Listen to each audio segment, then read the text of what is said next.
Epistemologi. Apa itu epistemologi? Epistemologi sering disebut sebagai cabang filsafat yang mengkaji tentang pengetahuan, meliputi apa itu pengetahuan, cara mendapatkan dan validnya pengetahuan.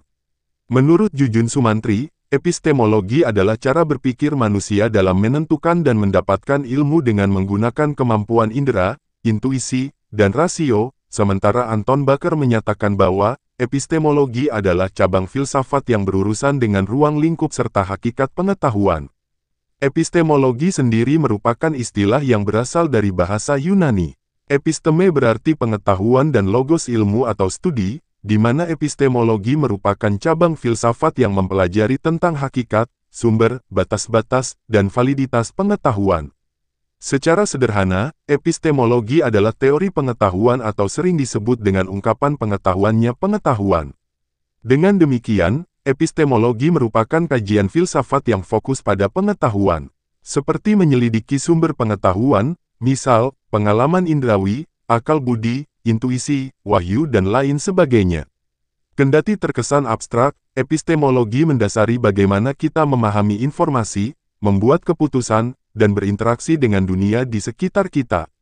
Misalnya, ketika mengevaluasi suatu pemberitahuan tentang suatu hal, apakah itu benar atau salah, secara implisit demikian itu merupakan implementasi prinsip yang tertanam dalam epistemologis.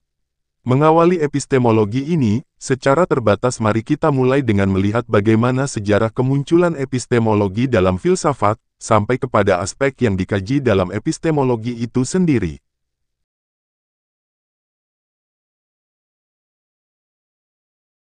Sejarah epistemologi. Epistemologi sebagai cabang filsafat yang fokus pada teori pengetahuan tidak muncul begitu saja, perkembangannya bertahap dan dipengaruhi oleh berbagai pemikiran filosofis sepanjang sejarah yang berakar dari tradisi filsafat Yunani kuno. Di mana benih-benih pemikiran epistemologi dapat ditemukan pada filsuf-filsuf Yunani kuno. Meskipun belum menjadi disiplin ilmu yang berdiri sendiri, pertanyaan-pertanyaan mendasar tentang pengetahuan mulai diajukan. Peran filsuf Prasokrates, seperti Parmenides dan Heraklitus mempertanyakan hakikat realitas dan bagaimana kita dapat mengetahuinya. Parmenides menekankan pada akal sebagai jalan menuju kebenaran yang kekal dan tidak berubah, sementara Heraklitus menyoroti perubahan yang konstan dalam dunia indrawi, menimbulkan pertanyaan tentang keandalan persepsi. Adapun Sokrates sendiri, melalui catatan Plato, kita melihat metode Elenchus atau dialog interogatif sebagai usaha untuk mendefinisikan konsep-konsep seperti keadilan, kebaikan, dan pengetahuan. Di mana metode tersebut menekankan pentingnya refleksi diri dan pengakuan ketidaktahuan sebagai langkah awal menuju pengetahuan. Sementara itu, Plato dan Aristoteles sudah tentu bagian yang tidak dapat dielakkan dalam membentuk dasar keberadaan epistemologi. Plato mengembangkan teori ide. Menurut Plato, dunia indrawi yang kita alami hanyalah bayangan dari dunia ide yang abadi dan sempurna.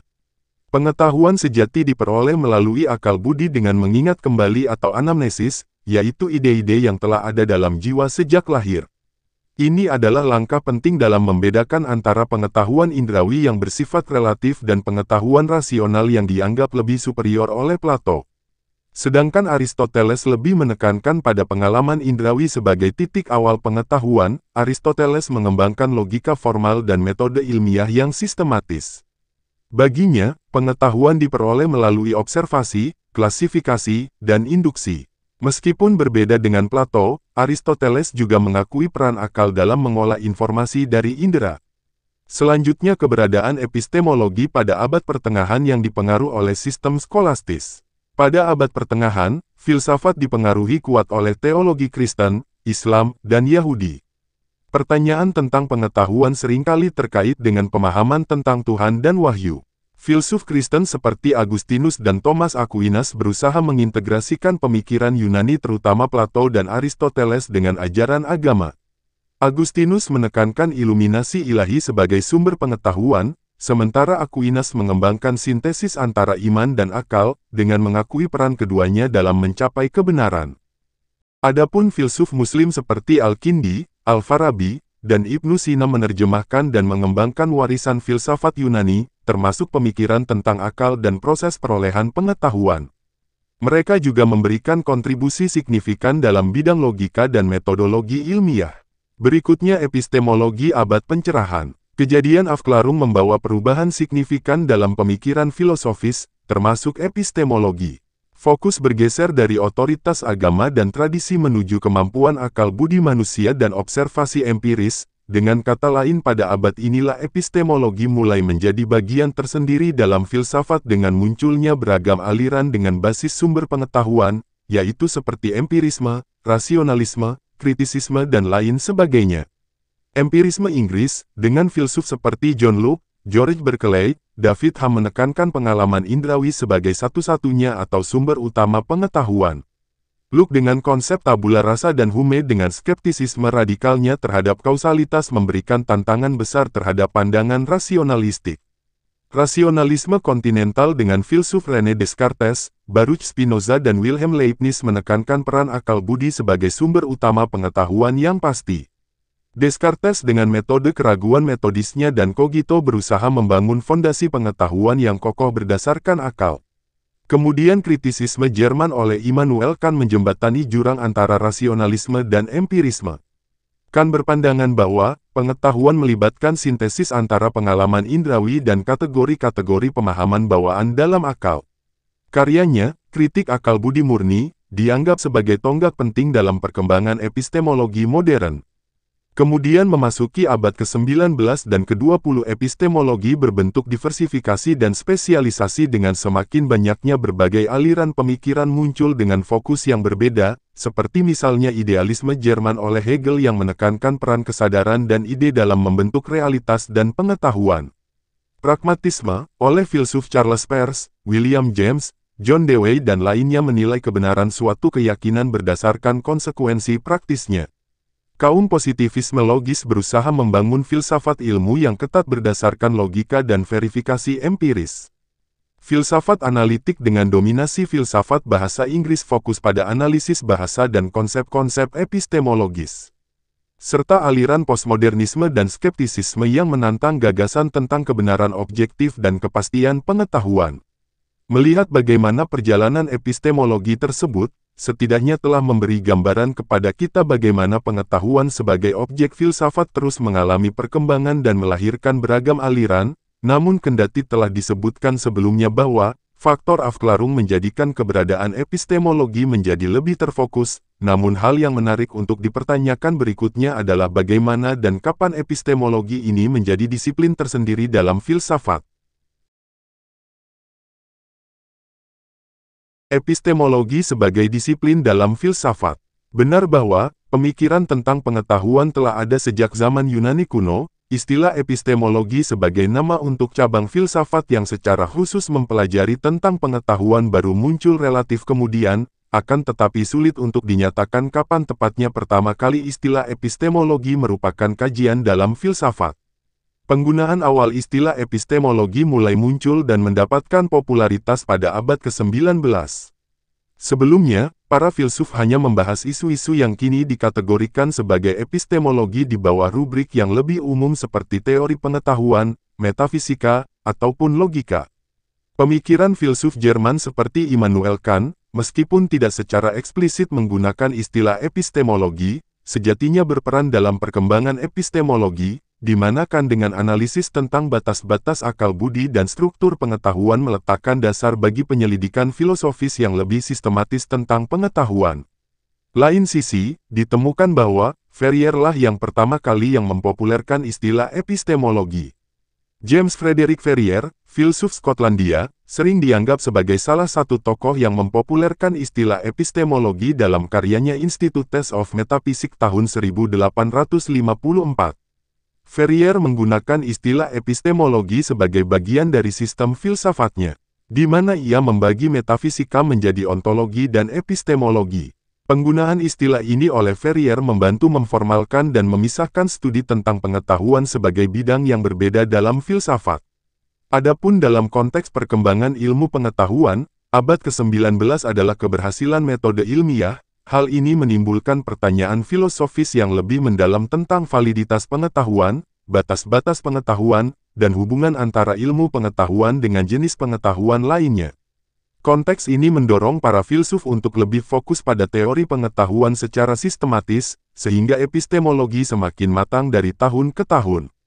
Sehingga, mulai dari paruh kedua abad ke-19 dan awal abad ke-20, epistemologi semakin diterima dan diakui sebagai cabang filsafat yang distintif dengan pertanyaan dan metodenya sendiri.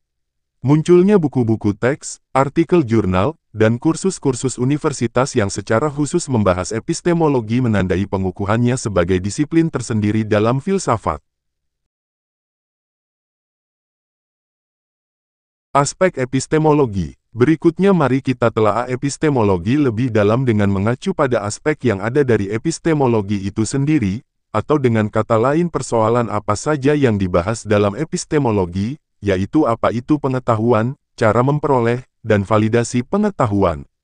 Pertama, apa itu pengetahuan? Meskipun sederhana, jawabannya sangat kompleks dan beragam. Secara tradisional, pengetahuan sering didefinisikan sebagai keyakinan yang benar dan terjustifikasi. Definisi ini memiliki 3 komponen penting, yaitu 1. Keyakinan. Untuk mengetahui sesuatu, pertama harus mempercayai sesuatu tersebut. Jika tidak yakin akan suatu proposisi, kita tidak dapat mengatakan bahwa kita mengetahuinya. Keyakinan dalam epistemologi merupakan aspek subjektif, di mana keyakinan adalah kondisi mental seseorang terhadap suatu proposisi. Ini adalah sikap menerima suatu pernyataan sebagai benar. Keyakinan bisa kuat atau lemah, pasti atau ragu-ragu. Dalam konteks pengetahuan, biasanya diasumsikan keyakinan yang cukup kuat untuk dipegang. Perihal epistemologi, mempertanyakan bagaimana keyakinan terbentuk, faktor-faktor apa yang mempengaruhinya, misalnya seperti pengalaman, informasi, emosi, dan lainnya, serta apakah semua keyakinan memiliki potensi untuk menjadi pengetahuan. 2. Kebenaran. Keyakinan harus sesuai dengan fakta, sehingga tidak mendapati pengetahuan yang salah. Konsep kebenaran itu sendiri merupakan perdebatan filosofis nan panjang yang dapat diselidiki melalui beberapa teori seperti korespondensi, koherensi, pragmatis, agama dan lain sebagainya. Kebenaran dalam epistemologi merupakan aspek objektif, di mana kebenaran adalah kesesuaian antara keyakinan dengan kenyataan atau fakta di dunia. Ini adalah aspek objektif dari pengetahuan, namun perlu dicatat adalah, meskipun sifatnya objektif, pengetahuan bisa diperdebatkan. Beberapa teori kebenaran yang sering menjadi acuan dalam epistemologi diantaranya yaitu teori korespondensi. Teori kebenaran ini suatu pernyataan sesuai dengan bagaimana dunia ini sebenarnya. Ini adalah pandangan yang paling intuitif, tetapi sulit untuk memverifikasi korespondensi ini secara langsung untuk semua klaim pengetahuan. Teori koherensi menilai kebenaran sebagai pernyataan yang konsisten dengan sistem keyakinan yang lebih luas yang kita pegang. Kekuatan teori ini terletak pada kemampuannya untuk menjelaskan pengetahuan dalam sistem seperti matematika atau logika. Namun, sistem keyakinan yang koheren bisa saja salah. Teori pragmatis. Teori ini kebenaran dari hasil atau berguna tidaknya pengetahuan dalam praktik. Suatu keyakinan dianggap benar jika ia memecahkan masalah, memandu tindakan yang sukses, atau menghasilkan konsekuensi yang diinginkan. 3. Justifikasi. Keyakinan yang benar saja tidak cukup untuk dianggap sebagai pengetahuan. Kita harus memiliki alasan atau bukti yang baik untuk mendukung keyakinan tersebut. Justifikasi adalah landasan rasional yang membuat keyakinan lebih dari sekadar tebakan atau keberuntungan. Justifikasi merupakan jembatan subjektif dan objektif, di mana justifikasi adalah alasan atau bukti yang mendukung keyakinan kita. Ini adalah elemen yang mencoba menghubungkan keyakinan subjektif dengan kebenaran objektif atau apa yang kita anggap sebagai kebenaran. Kendati demikian, justifikasi harus memadai dan relevan untuk mendukung klaim kebenaran. Sekedar menebak dengan benar tidak dianggap sebagai pengetahuan karena kurangnya justifikasi. Pertanyaan krusial dalam epistemologi adalah, apa yang dianggap sebagai justifikasi yang baik? Standar justifikasi apa yang harus kita terapkan agar suatu keyakinan dapat dianggap sebagai pengetahuan? Inilah yang melahirkan berbagai teori justifikasi seperti fundasionalisme, koherentisme, reliabilisme, dan lain-lain. Kendati dapat dianggap sebagai pengetahuan yang terdefinisikan, 3 komponen pengetahuan tersebut, keyakinan benar yang terjustifikasi, sejatinya belum cukup kuat untuk dikatakan pengetahuan dalam kacamata Gettier. Edmund Gettier menunjukkan situasi di mana seseorang memiliki keyakinan yang benar dan terjustifikasi, tetapi secara intuitif tidak mengatakan orang tersebut mengetahui hal tersebut karena kebenarannya bersifat kebetulan atau didasarkan pada justifikasi yang cenderung cacat. Sehingga definisi tradisional pengetahuan dengan 3 komponen tersebut dalam lanjutan epistemologi diperbaiki kembali. Hal tersebut membuka keran untuk memunculkan definisi lain terhadap hakikat pengetahuan tersebut, misal pengetahuan sebagai kemampuan dan keakraban. Melihat pengetahuan sebagai kemampuan, beberapa filsuf berpendapat bahwa pengetahuan tidak hanya terbatas pada proposisi, tetapi juga mencakup keterampilan atau kemampuan untuk melakukan sesuatu, seperti mengetahui cara mengemudi berbeda dengan mengetahui fakta tentang mobil. Sementara pengetahuan sebagai keakraban dapat kita lihat pada pemikiran Bertrand Russell. Russell membedakan pengetahuan berdasarkan deskripsi dengan pengetahuan keakraban langsung dengan objek atau pengalaman. Misalnya, mengetahui tentang rasa sakit berbeda dengan mengalami rasa sakit itu sendiri.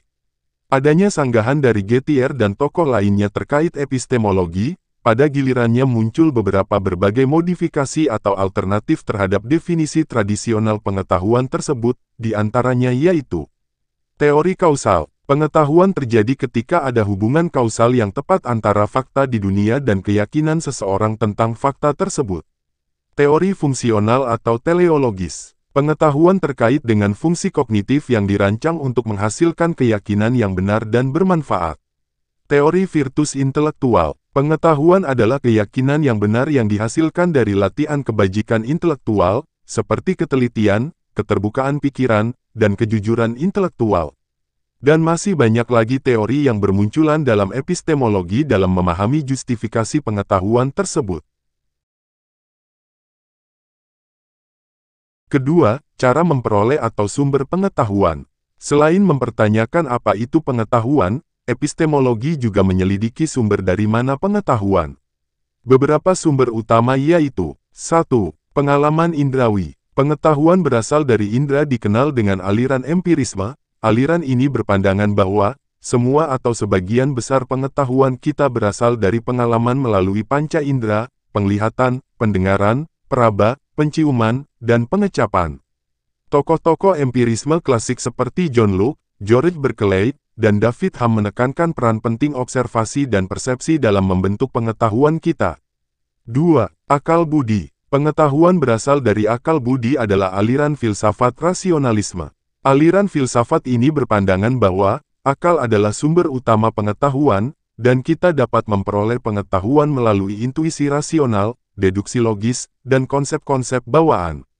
Tokoh-tokoh rasionalisme klasik seperti René Descartes, Baruch Spinoza, dan Wilhelm Leibniz percaya bahwa ada kebenaran-kebenaran yang dapat diketahui secara a priori, yaitu sebelum atau tanpa bergantung pada pengalaman. 3. Intuisi. Selain indera dan akal, beberapa filsuf berpendapat bahwa kita dapat memperoleh pengetahuan secara langsung melalui intuisi, yaitu pemahaman atau wawasan yang tiba-tiba tanpa melalui penalaran langkah demi langkah. 4. Wahyu. Selepas intuisi, dalam konteks agama, wahyu dianggap sebagai sumber pengetahuan yang berasal dari kekuatan ilahi. Epistemologi agama mempelajari validitas dan batasan pengetahuan yang diperoleh melalui wahyu dan dalam filsafat Islam wahyu dianggap sebagai epistemologi yang sah. Secara lebih terfokus, seperti yang disinggung dari beberapa sumber pengetahuan tersebut, dengan sendirinya merupakan aliran-aliran filsafat dalam epistemologi, seperti pengalaman indrawi oleh aliran empirisme, akal budi oleh rasionalisme, intuisi dan wahyu dari filsafat agama. Mari kita lihat juga bagaimana pandangan masing-masing aliran tersebut dalam epistemologi filsafat.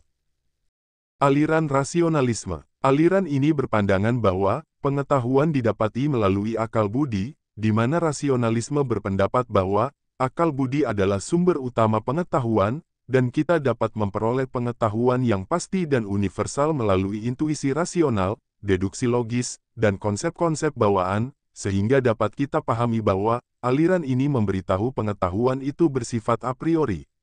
Tokoh-tokoh kunci aliran rasionalisme ini adalah René Descartes, Baruch Spinoza dan Wilhelm Leibniz. Adapun mekanisme memperoleh pengetahuan dari rasio tersebut adalah melalui intuisi rasional, deduksi logis dan ide bawaan. Intuisi rasional merupakan pemahaman langsung dan jelas tentang kebenaran-kebenaran mendasar atau aksioma yang dianggap jelas dengan sendirinya. Contoh, seluruh adalah lebih besar daripada bagiannya.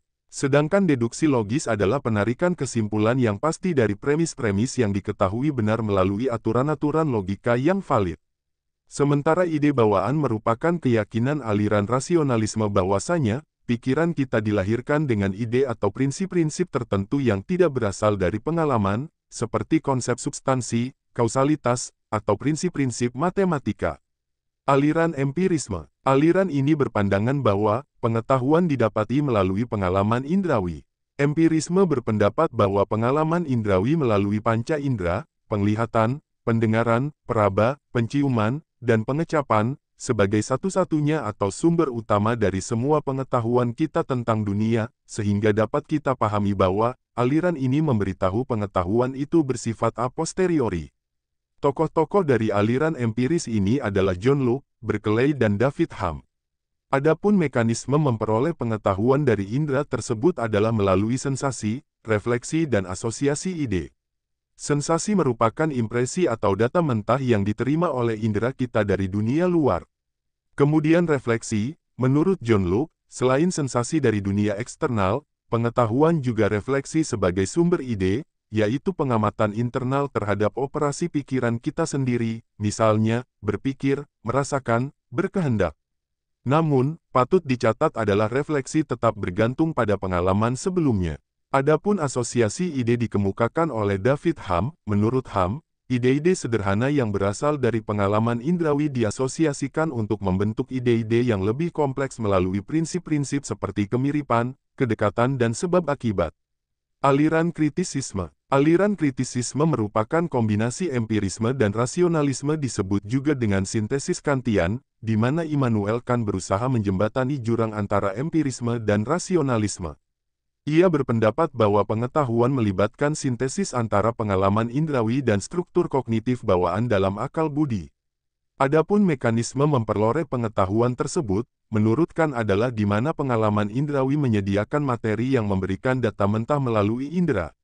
Selanjutnya akal budi mengorganisir materi tersebut melalui akal budi dengan struktur bawaan, seperti substansi, kausalitas, ruang, dan waktu, yang secara aktif mengorganisir dan memberi makna pada data indrawi ini, mengubahnya menjadi pengalaman yang kita pahami. Dengan demikian pengetahuan merupakan hasil konstruksi, di mana pengetahuan bukan sekadar refleksi pasif dari dunia, tetapi merupakan hasil konstruksi aktif oleh akal budi berdasarkan input sensorik. Aliran keagamaan. Selain tiga aliran tersebut, terdapat sumber pengetahuan lainnya dari filsafat keagamaan seperti agama Islam yang mengakui intuisi dan wahyu sebagai sumber pengetahuan. Intuisi merupakan pemahaman langsung atau wawasan yang tiba-tiba tanpa melalui penalaran diskursif, sementara wahyu dalam konteks agama dianggap sebagai sumber pengetahuan yang berasal dari kekuatan ilahi. Ketiga, validasi pengetahuan. Aspek ketiga dari epistemologi adalah bagaimana kita menentukan apakah suatu klaim pengetahuan itu valid atau terjustifikasi. Dalam melihat hal ini, mari kita lihat beberapa teori yang dapat menunjukkan justifikasi atau validnya pengetahuan. 1. Fundasionalisme. Teori ini menyatakan bahwa ada keyakinan dasar yang tidak memerlukan justifikasi lebih lanjut, dan semua pengetahuan lainnya dibangun di atas fondasi ini. Contoh, pengalaman langsung indera. Validitas pengetahuan bergantung pada fondasi keyakinan dasar yang dianggap self-justifying atau tidak memerlukan justifikasi lebih lanjut. Keyakinan-keyakinan lain mendapatkan validitasnya karena diturunkan atau didukung oleh fondasi ini melalui inferensi yang valid. Jika fondasinya goyah, maka seluruh bangunan pengetahuan di atasnya juga terancam. 2. Koherentisme. Teori ini berpendapat bahwa suatu keyakinan terjustifikasi jika ia koheren dengan sistem keyakinan yang lebih luas yang dimiliki. Tidak ada keyakinan dasar yang istimewa, justifikasi muncul dari saling mendukung antara keyakinan-keyakinan dalam sistem tersebut. Validitas suatu keyakinan terletak pada koherensinya dengan sistem keyakinan yang lebih luas. Semakin konsisten, saling mendukung, dan menjelaskan satu sama lain keyakinan-keyakinan dalam suatu sistem, semakin valid pengetahuan dalam sistem tersebut. Tidak ada keyakinan dasar yang istimewa, validitas muncul dari jalinan hubungan internal. 3. Reliabilisme. Teori ini menekankan pada proses atau metode yang menghasilkan keyakinan. Suatu keyakinan dianggap terjustifikasi jika dihasilkan oleh proses yang dapat diandalkan untuk menghasilkan keyakinan yang benar. Contoh proses yang reliabel adalah persepsi indrawi yang berfungsi dengan baik atau penalaran deduktif yang valid. Validitas pengetahuan ditentukan oleh keandalan proses atau metode yang menghasilkan keyakinan tersebut. Jika suatu proses misalnya, persepsi yang berfungsi baik, metode ilmiah yang ketat, secara umum akan menghasilkan keyakinan yang benar, maka keyakinan yang dihasilkan oleh proses tersebut dianggap valid atau terjustifikasi, di mana fokusnya bukan pada alasan spesifik untuk keyakinan individu, tetapi pada rekam jejak keandalan sumbernya. 4. Pragmatisme. Seperti yang disebutkan sebelumnya, pragmatisme menilai kebenaran dan justifikasi suatu keyakinan berdasarkan konsekuensi praktisnya. Jika suatu keyakinan bekerja dengan baik dalam praktik dan membantu kita mencapai tujuan, maka ia dianggap terjustifikasi. Validitas pengetahuan diukur berdasarkan konsekuensi praktisnya. Jika suatu keyakinan berhasil dalam membimbing tindakan, memecahkan masalah, atau menghasilkan hasil yang diinginkan, maka ia dianggap valid atau benar dalam pengertian pragmatis, sehingga validitas bersifat kontekstual dan terkait dengan kegunaan. 5. Skeptisisme. Skeptisisme adalah pandangan filosofis yang mempertanyakan kemungkinan adanya pengetahuan yang pasti. Skeptisisme radikal berpendapat bahwa kita tidak dapat mengetahui apapun dengan pasti, sementara skeptisisme moderat mengakui kemungkinan pengetahuan tetapi menekankan pentingnya keraguan dan pengujian kritis.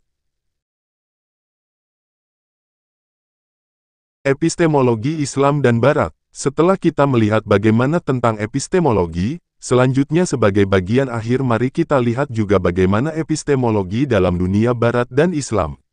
Terdapat perbedaan mendasar antara epistemologi Barat dan epistemologi Islam, di mana benar bahwa empirisme, rasionalisme, dan kritisisme merupakan aliran-aliran utama dalam epistemologi Barat, sementara dalam tradisi epistemologi Islam, wahyu dan intuisi seringkali ditambahkan sebagai sumber pengetahuan yang signifikan. Secara umum mari kita lihat perbandingan dua epistemologi tradisi filsafat tersebut berdasarkan beberapa poin seperti sumber pengetahuan, kedudukan akal, konsep kebenaran, tujuan pengetahuan dan metodologi. 1.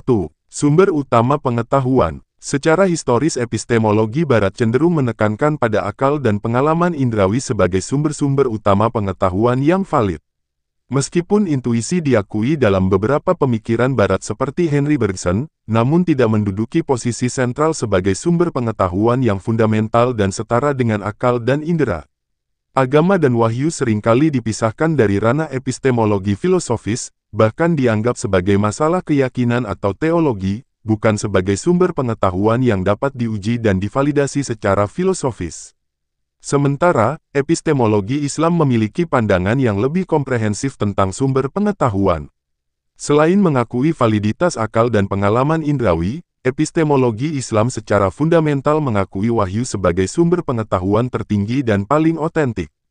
Wahyu, yang terkandung dalam Al-Quran dan Sunnah dipandang sebagai informasi dari Allah yang Maha Mengetahui dan melampaui keterbatasan akal dan indera manusia.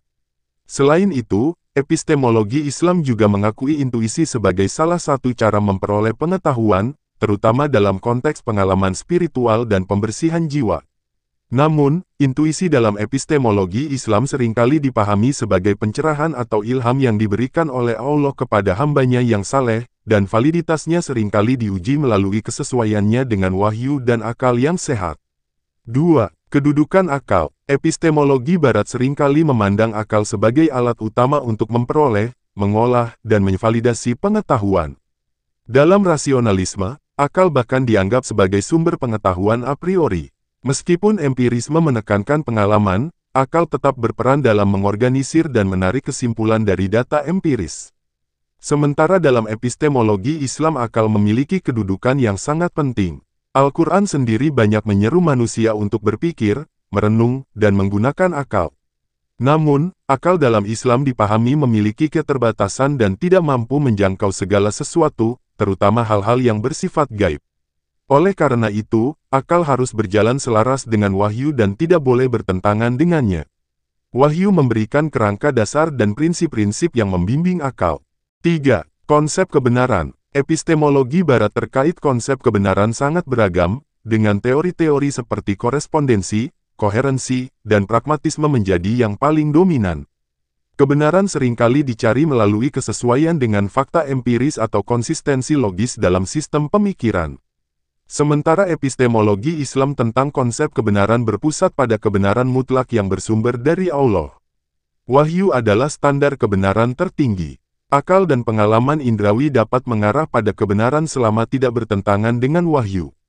Kebenaran dalam Islam juga memiliki dimensi moral dan spiritual, tidak hanya terbatas pada fakta empiris atau logika formal. 4.